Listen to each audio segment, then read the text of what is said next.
Welcome everybody, it's Mike Newton down here at Lytham Golf Academy, and I've got a brand new iron to review for you, and it's the new Ping G410. So Ping have just released a new range of G410 products through driver, fairway, hybrid, crossover and irons. They've sent me the whole lot to review, so there's going to be a lot of videos coming your way covering all components in the G410 range, but this particular video will concentrate on the iron.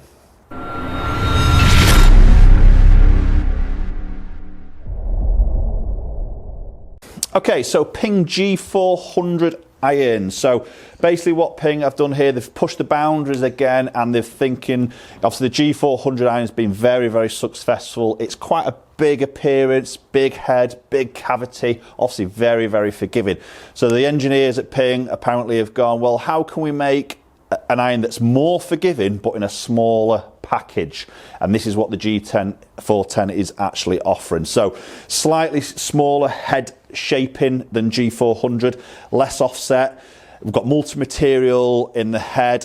We've got tungsten in there. We've got some urethane sort of dampening in the badge in the back. A little bit less of a thicker top edge. Basically a little bit more of a compact head, but what Ping are saying is a more forgiving iron than the 410, than the 400, so it'll be interesting to hear. So I've got the 7 iron here. I've also got a 5 iron and a pitching wedge, so I'm going to hit some of those also in this video. I've got myself set out at 176. I'm going to start with the 7 iron first, and we'll get some shots hit, and then we'll move into the 5 iron and the pitching wedge.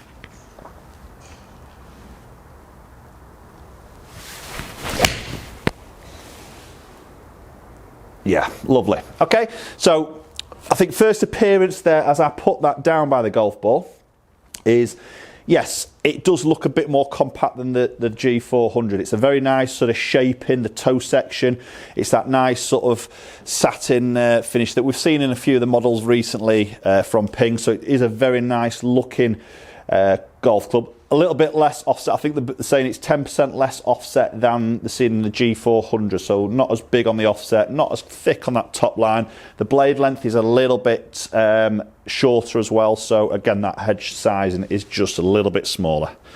Okay, so it's more forgiving than the G400, or what Ping are saying. So how do they actually go about doing that? So I'll talk a little bit about the technology that's gone into the 410 iron.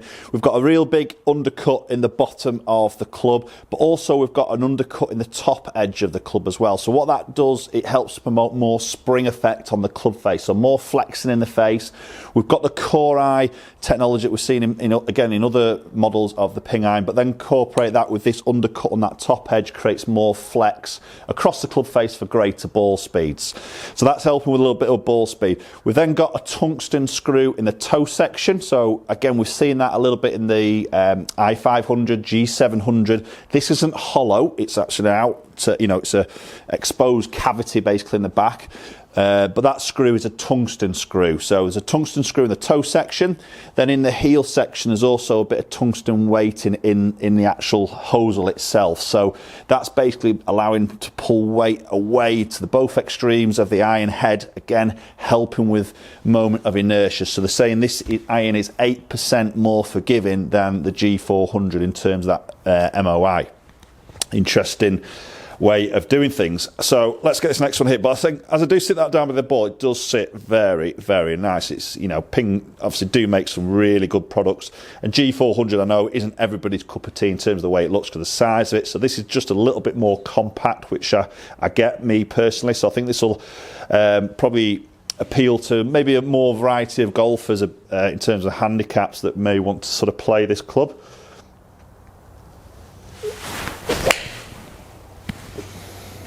Yeah, it's good. It's a high ball flight. That's launching very high. It's another good shot, pretty much identical to that first one. Throw a handkerchief over those two.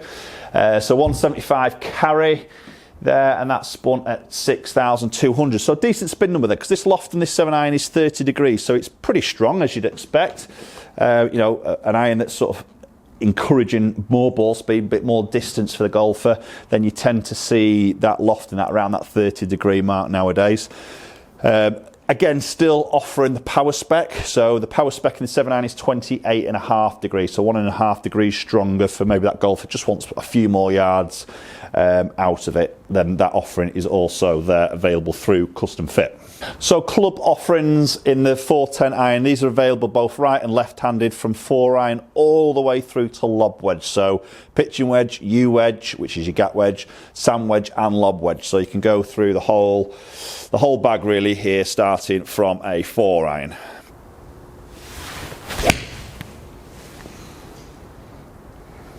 Yeah, again, it feels good.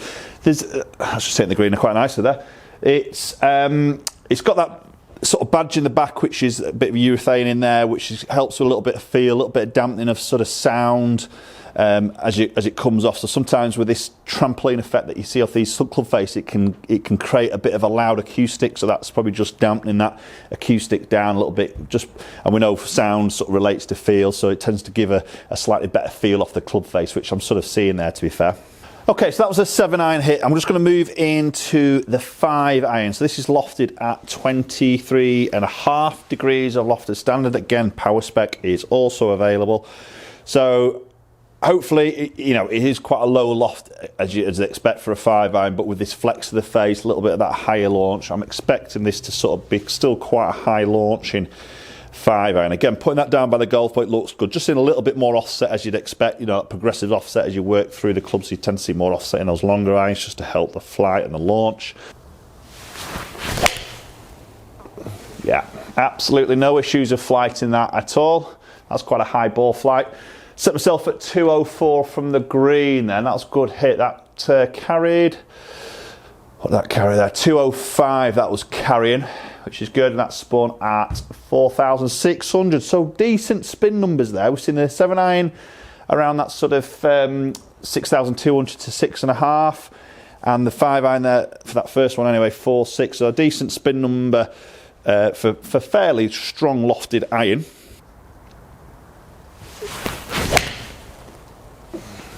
Okay, so I just cut that a little bit heavy there. It's still flighted all right, still flighted away. Just turn that up that left there, just caught the match, just flip the head a little bit. So just missed that green fraction up that left side. Still got to carry 200 yards there, and obviously my spin's just dropped a little bit because of that slightly heavy contact. That's obviously a bit more meat than the actual club itself. Okay, let's move on to the wedge. Okay, so pitching wedge in my hands now. It's 44.5 degrees of loft. So again, it's on that stronger side, but obviously we've got offerings of a U wedge, which will be around that 49.5 degree. Then obviously sand iron around that sort of 54 to 55, and obviously lob wedge. To be honest, when I first saw this and I picked it up, I thought that's not a bad looking wedge, because you tend to see, obviously, that when you go in the G400s and you get into those short irons, the wedges are pretty big. You know, they're a big sort of shovel-like appearance. And don't get me wrong, this is obviously a biggish head, but it's quite a nice shut shaping, very little offset there, so you're not seeing that big offset, and you don't really see a big top line, so it's not a bad shaped wedge for more of a game improvement iron, basically. Again, the colouring's lovely. Got that white groove, bottom white groove there, which I think is always nice, and you always see that with a ping iron, because helps a little bit of alignment, I think, of the blade. Let's get this first from here. Yeah, and that feels lovely. Yeah, it's a nice feel. Again, that badge on the back, that just dampening the sound a little bit there. Yeah, I tell you what, that got a bit of zip on that. I cut that a little bit clean. I carried 122, so I didn't really get all of that, but that had loads of spin on there, 9,600 spin. So just cut that bit clean, which we know just grips that ball. But again, it feels good. Yeah, that was a better strike there. Should be hitting a bit more desirable distance, just slightly pulled fractionally. But again, yeah, that looks to be stopping pretty quick. So it looks to have a bit of control, that pitching wedge there, even though it is fairly strong on the loft. But let's go look at those numbers a little bit more detail. That's a 5-iron, 7-iron and pitching wedge. Okay, so looking at some numbers here. We'll start with the 7-iron first. So around that 95 club head speed, which typically I'm 125 ball speed, so good ball speed there. Launched in 17 degrees, and the spin, as I say, was really good. So 6,300 average there with 7-iron, which lofted at 30 degrees is pretty good. Peaking 34, descending 47 degrees, and averaging 176. But a nice tight set of numbers there. So then working into the 5-iron, we can see a little bit more club head speed as you'd expect. Launch angle a little bit lower, but again, spin number good at 4,000 there for a 5-iron, which is lofted at 23.5 degrees. So that was averaging at 202 carry. And then working into that pitching wedge, again 44.5 degree on the loft, launch at 25 degrees you'd expect, but again really good sort of spin number, so we get some good stopping power with all irons right the way through the bag, and that was averaging at 126. The first one I caught a little bit clean, just dropped off a bit of yardage there, a bit of the strike more than anything. Right, okay guys, there we go. There's the G410 iron from Ping. Now, again, it's a good iron. We know Ping. They make some great product, as we always know. Yes, I would agree, it's definitely that smaller compact, which looks a little bit more appealing to my eye. I think we'll probably start to see maybe some, maybe sort of mid to low handicappers possibly putting these in the bag, and maybe even comboing, putting these into the long iron replacements, and then maybe moving into possibly I500 or possibly I210 in the short irons. But really good iron from Ping. It's solid, it does what it says on the tin, as you'd always expect. So yeah, let me know your thoughts. It's a new range from Ping. Obviously we've got the drivers, the fairways, hybrids and crosso, which all the videos will be on my channel as soon as possible if they're not already on there now. So comment down below and let me know your thoughts on the new 400 range. Now, sorry, 410 range. Now, to be honest, the G400 is staying in Ping's lineup, so this isn't a direct replacement for the G400. It's sitting alongside it. Slightly higher price point than the 400, but it's just offering us something a little bit different there. So let me know your thoughts. If you haven't subscribed and you're enjoying the content, then please consider doing so. Hit that subscribe button, ring that bell to get notifications of any future videos. Obviously follow me on social media platforms, both Instagram and Twitter, and the handles there are @MNGolfCoach, and hopefully we'll catch up with you all very soon.